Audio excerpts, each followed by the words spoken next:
हा पदार्थ एकदम नवीन पदार्थ आहे. दिवाळी स्पेशल खमंग आणि खुसखुशीत पदार्थ.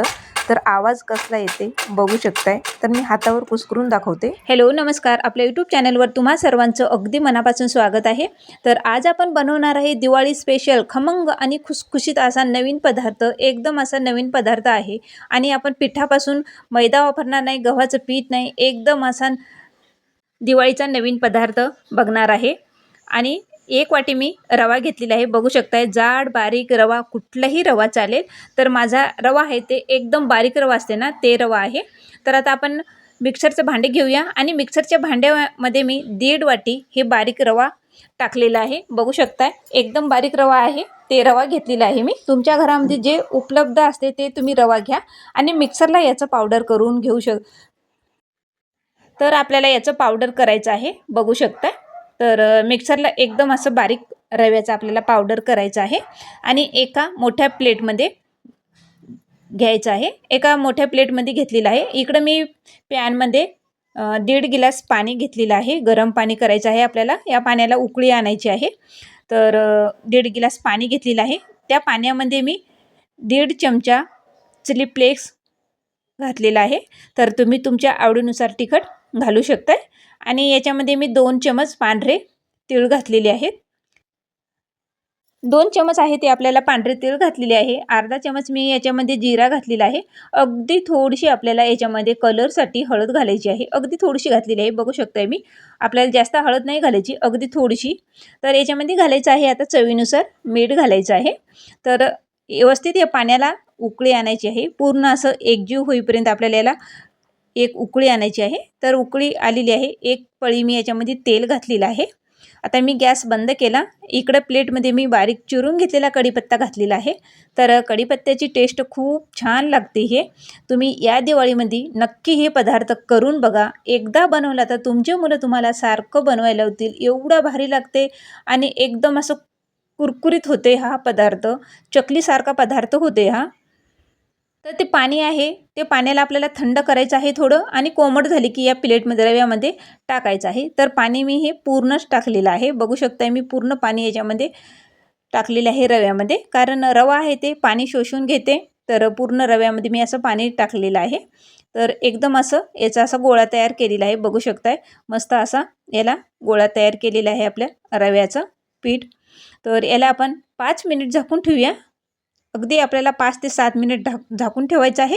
आता आपण तर मी 5 मिनिट झाकून ठेवलेलं आहे. बघू शकताय पीठ पण आता छान व्यवस्थित भिजलेलं आहे. तर आता आपल्याला काय करायचं आहे, छोटे छोटे गोळे करायचं आहे आणि आपल्याला चपातीसारखं असं लाटायचं आहे. तर मी एवढा गोळा घेतलेला आहे आणि पोळपाटावर आता आपण चपातीसारखं लाटून घेऊया. एकदम पातळ पण नाही आणि एकदम असं जाड पण नाही. आपल्याला मीडियम आकाराची अशी चपाती लाटून घ्यायची आहे. मी जास्त मोठी अशी चपाती लाटून घेते.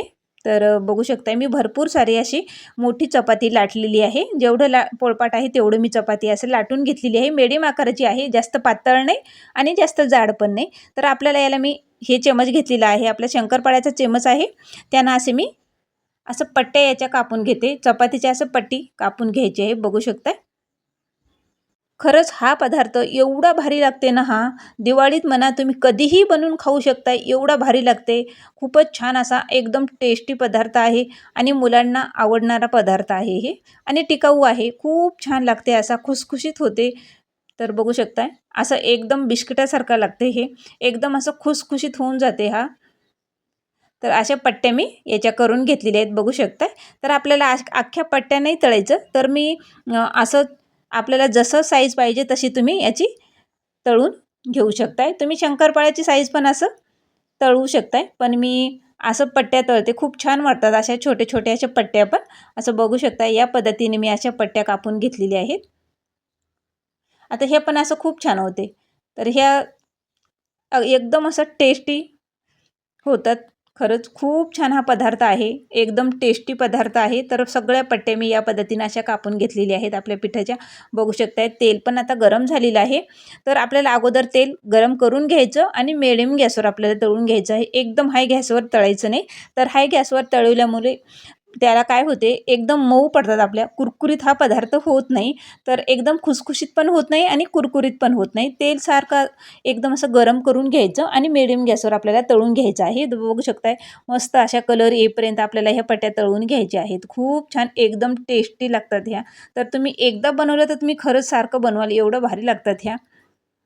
तर तुम्ही बघू शकताय मस्त असा कलर आलेला आहे. तर याच कलरवर आपल्या सगळ्या अशा नवीन पदार्थ दिवाळीचा आहे. असं याच पद्धतीने मी आता सगळे तळून घेते. तर मीडियम गॅसवर आपल्याला तळायचे आहेत. जास्त बारीक पण नाही आणि जास्त मोठे पण नाही. तर याच पद्धतीने सगळं आपण तळून घेऊया आता. कलरबाज अशा बघू शकताय. अजिबात काळपट पण नाही. एकदम असा ब्राऊन असा कलर आला पाहिजे. याच कलरमध्ये आपण सगळे असे तळून घेऊया. मस्त असा खुसखुशीत दिवाळीचा नवीन पदार्थ आपला तयार झालेला आहे. तर याच पद्धतीने पूर्ण मी असं तळून घेते. तर बघू शकताय मस्त अशा भरपूर साऱ्या असं मी तळून घेतलेलं आहे. तर एवढ्या आपल्या 1.5 वाटी रव्यापासून आपल्याला भरपूर साऱ्या अशा कापण्या झालेल्या आहेत. बघू शकताय मस्त असा कलर दिसते. खायला म्हणसाल तर अप्रतिम चव आहे याची. तर करून बघा नक्की आणि एकदम असं कुरकुरीत खुसखुशीत झालेलं आहे. मग काय या दिवाळीला तुम्ही पण नक्की ट्राय करा. अगदी सोपी पद्धत आहे बनवायची. व्हिडिओ आवडला असेल तर लाईक, शेअर आणि कमेंट करायला विसरू नका.